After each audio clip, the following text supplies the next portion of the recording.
on to our weekly reading of the Less Wrong posts. The two posts we have today, well, the first of the two posts we have today is Feel the Meaning, where we find out that humans are telepathic. I like this. This links back to the previous post about how, or a previous post, that the magic cool stuff we can do just seems boring because everyone can do it. It doesn't seem like it's magic. Yeah. But yeah, me being able to have a thought in my mind and put it partly into your mind that sounds like magic if you didn't know what that was, right? Yeah. Goes through the whole process of like translating it into meat movements and then sound vibrations through the air and I have no idea if any of that works, right? And I don't need to know any of that works. Yeah. And that somebody can listen to this conversation that we're having amongst ourselves later and be like, well, I disagreed with you about that thing. And then us know what they're talking about in this very high dimensional concept space of things. Be like, yeah, oh yeah, that, you know, it's amazing. And it's really cool. It is the reason we've taken over this planet. Yeah. Take that, monkeys. He talks about humans transferring thoughts to each other and points out that you wouldn't want any extra steps when your auditory cortex recognizes the symbols tiger and when the tiger concept gets activated in your brain, because that could kill you. He brings us back to the network we've been talking about for the last 2 episodes of related concepts that all point to Bleg in the center.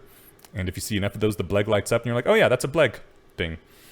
He says, yeah, the central unit, the Bleg concept, gets activated almost as soon as you hear Susan, the senior sorter, say Bleg. That's what the algorithm feels like from the inside. That label, the concept, it's nearly identical. The meaning feels like an intrinsic property of the word itself. It feels like a word has a meaning as a property of the word, just like how redness is a property of a red apple. It's like just the word Bleg means Bleg in your head, right?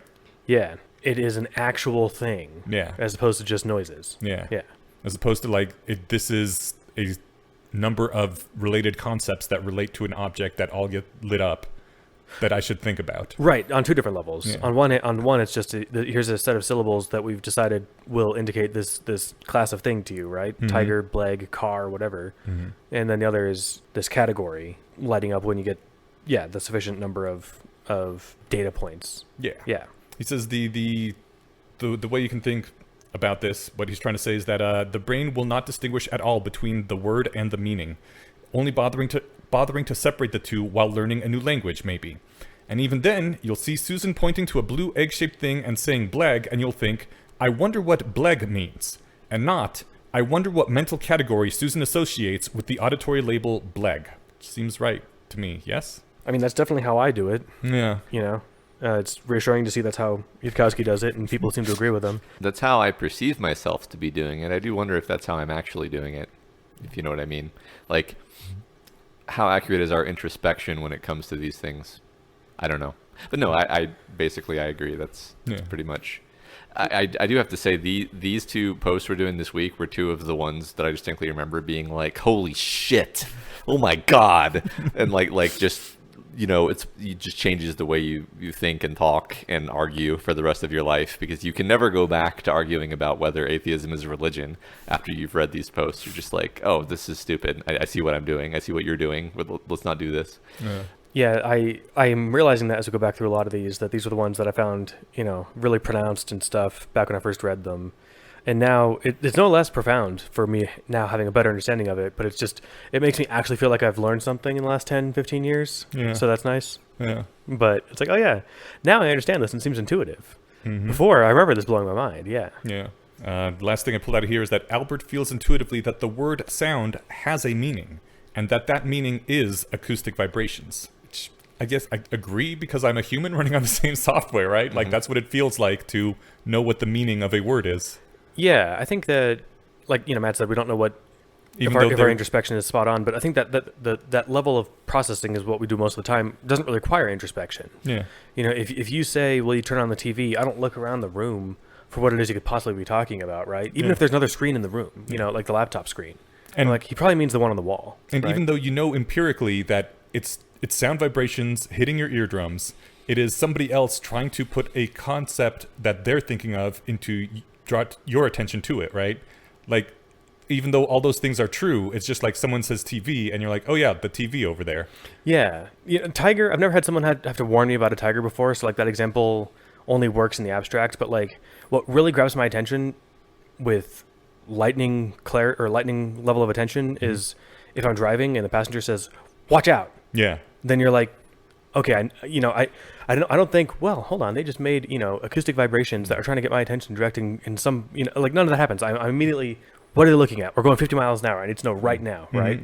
Going way faster than my meat suit is built to go. We need to be very, very acutely aware quickly without doing any of this background thinking about if they say, pedestrian or whatever person is probably what they'd say because it's fewer syllables, right? Like that's just I don't sit there and think about what they could possibly be trying to communicate to me, right? I see where they gesture and I'm swerve. So one thing, I don't know if I think this is actually quite relevant.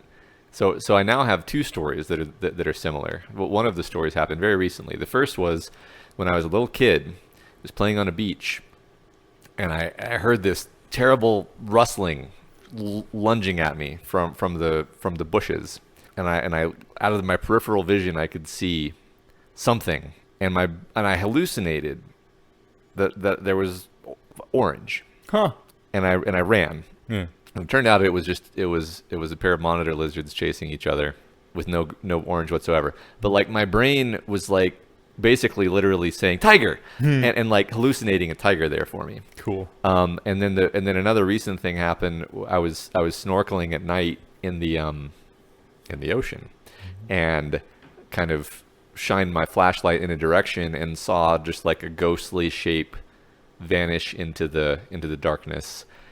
And my brain saw giant bull shark vanishing into the darkness. Yeah. And then I realized later, because they kept coming back, they were actually these big silver fish called tarpon, which are quite big but not dangerous. Both of these instances are things which are funnily similar to the post, where I literally hallucinated a scarier thing than what it actually was, because it was like a top-down thing where it was like, if it's the really scary thing, you're going to really want to know that so that you can run. So it just made me see the scarier thing, which is like a higher level than just the semantic operation we're talking about, because we're talking about words here. Yeah. But I'm like, what I experienced, I can tell you, I like saw a bull shark. I saw a shark, but no, there was no shark. Yeah. So, anyway. What's really cool about that is it vaguely relates to like the panpsychism or like genetic intelligence or genetic memory. And it's like you've never ran from a tiger in your life, right? And yet you were primed to just in case, when you saw these two lizards. Yeah. And I like my mom was, after it happened, was like, why did you in a nice way, why did you run like a little baby girl when that happened? And I was like, I saw a tiger, okay? I saw a tiger. Anyway, It's really cool. It is weird, right? But yeah, anyway. Yeah, our brains do this on a lot of levels. I think his case for telepathy is particularly strong when you think about obscenities. Like, we don't give a fuck about words like fuck anymore, right? But there's certain words which just hearing someone to say them like puts you on edge immediately. Sometimes it gets your heart rate going. I mean, yeah, it's surprising. Yeah. So that's just how your brain reacts with certain terms. Some words are like tigers. Yeah. All right, the next post. Next post is the argument from common usage. I love this post a lot. Surely there is a social imperative to use words in a commonly understood way. Does not our human telepathy, our valuable power of language, rely on mutual coordination to work? Seems like a true thing, yes? Yeah. I mean, we got to have some overlap, right? Otherwise, we'd have a hard time hunting food together. Right. How do I know if we're talking about AI or shoes if we keep not using the same words? It is in our mutual interest that we use the same word for similar concepts. He tries this back to the talk that we skipped over basically a couple of weeks ago between sound, whether it makes a sound when a tree falls in the forest. Albert's appeal to the argument from common usage is for the sole purpose of rhetorically accusing Barry of breaking the agreement and endangering the public good. He's like, you're not using sound the way everybody else uses sound. Barry responds by challenging Albert for the authority to define the word. So at this point, they're not actually talking about reality anymore. They're talking about who has the power to define words, because that determines who wins the argument. Right. Neither of them are talking about trees and forests at this point. Yeah. Yeah. This is his point, that when both sides know what the other side wants to say, and both sides accuse the other side of defecting from common usage, then whatever it is they are about, it is clearly not working out a way to communicate with each other. Which goes back to, I guess, what are you trying to use words for in the first place? Are you trying to communicate? Or are you trying to win some kind of political game here? Depends. It does depend. Yeah, unfortunately. Yeah. And he ends with, if the question is how to cluster together similar things for purposes of inference, empirical predictions will depend on the answer, which means that definitions can be wrong. A conflict of predictions cannot be settled by an opinion poll. So if your words refer to something in the real world, then your words can actually be wrong if you're using them in the wrong way.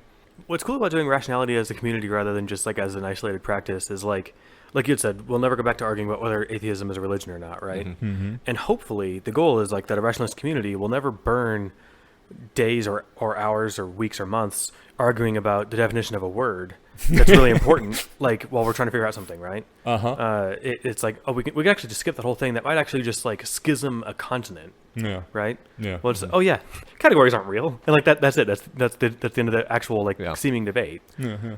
I think that we still fall into those traps sometimes, but I feel like we're trying as a community to be inoculated against that sort of category mistake, right? Which is helpful. Yeah. I can't remember if I said this last week or if I just thought it, or last episode, but you know, like this whole digression on language is I think one of the goals is like, I don't want to have 2 years worth of arguments with people about what intelligence is when I'm talking about building an AGI. So this is all just setting the groundwork for like saying, read those. I'm not going to argue with about it. And this is me not dodging your argument. This is me saying that's a stupid argument to have. Right. Yeah. I am sort of shocked how much this applies to the modern day when it was written 15 years ago and none of the current definitional arguments were on the horizon. Mm-hmm. Yeah, it's startlingly apropos. Yeah. If we have a time traveler, it might be Yudkowsky. Yeah, could be.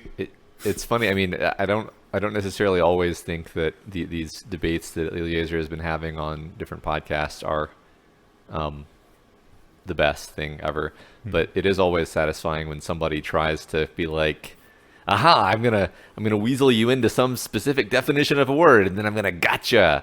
And then Eliezer is just like the ninja master, just like casually deflects, like let's not worry about the definition of a specific word. What are you actually trying to say? And they're like, oh, because people are so not used to that maneuver, which is, you know, the one that we all use all the time. Yeah, it's a good maneuver. Yeah, it's a big time saver, and it does seem like you said, like a magic kung fu move when you watch a lot of other arguments. You know, I don't know actually if they're still friendly or not, but like years ago, Sam Harris and Dan Dennett had a big argument about free will, and it's I think only because they used the words free will in their argument.